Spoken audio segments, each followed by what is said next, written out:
Halo, kembali lagi bersama kami, Media Sagalo Project, media berbagi ilmu dan sejarah. Di pesisir timur Sumatera, berdiri sebuah kerajaan Melayu yang jejak sejarahnya membentang lebih dari 3 abad, Kesultanan Asahan.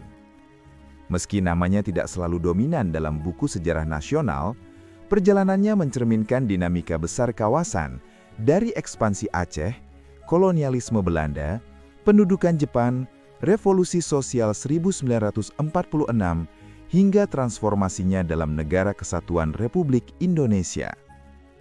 Sebelumnya, kita sudah membahas Kesultanan Serdang. Kali ini, kita akan membahas Kesultanan Asahan. Tapi sebelum itu, subscribe dan nyalakan loncengnya ya, agar tidak ketinggalan kisah sejarah lainnya.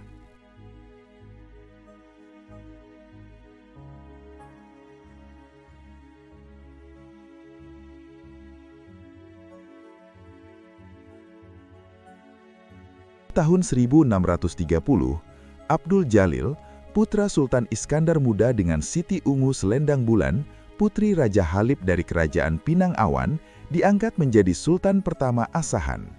Pada awalnya, Asahan merupakan bagian administratif dari Kesultanan Aceh. Namun, konflik dengan Raja Simargolang memicu ketegangan politik. Abdul Jalil sempat mundur ke hulu Batubara dan meminta bantuan Aceh. Intervensi langsung Sultan Iskandar Muda menghasilkan perjanjian damai di wilayah yang kemudian dikenal sebagai Kampung Marjanji Aceh. Sejak saat itu, Asahan berkembang sebagai kerajaan bawahan Aceh dengan struktur pemerintahan lokal yang dipimpin Sultan bergelar Yang di-Pertuan Besar atau Sri Paduka Raja, didampingi Yang di-Pertuan Muda dan para datuk di wilayah-wilayah seperti Batubara. Ibu kota kesultanan beberapa kali berpindah, dari Tanjung Balai, Simpang Toba, Banitan, Kampung Baru, Pasir Putih, Rantau Panjang, hingga kembali ke Tanjung Balai. Dinamika ini menunjukkan fleksibilitas politik sekaligus tantangan geografis dan keamanan pada masa itu. Masa kebangkitan Asahan terjadi pada era Sultan Abdul Jalil II pada pertengahan abad ke-18. Ia membantu Kesultanan Siak menyerang posisi Belanda dan VOC di Pulau Gantung. Keberhasilan itu membuat Sultan Abdul Jalil II dianugerahi gelar Yang di-Pertuan oleh Siak, memperkuat legitimasi politiknya. Memasuki abad ke-19, ancaman kolonial Belanda semakin nyata. Pada 1865, di bawah Sultan Ahmad Shah, Kesultanan Asahan melakukan perlawanan terbuka terhadap Belanda.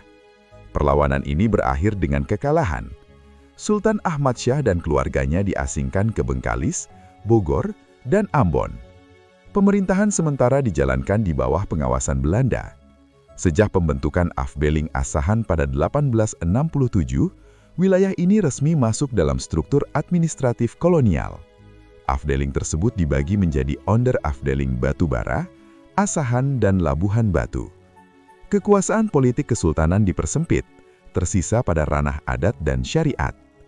Atas desakan masyarakat Asahan, pada 1885, Sultan Ahmad Shah diizinkan kembali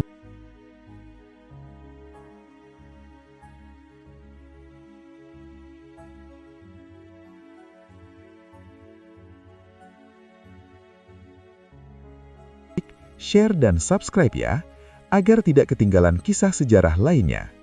Sampai jumpa di kisah sejarah lainnya.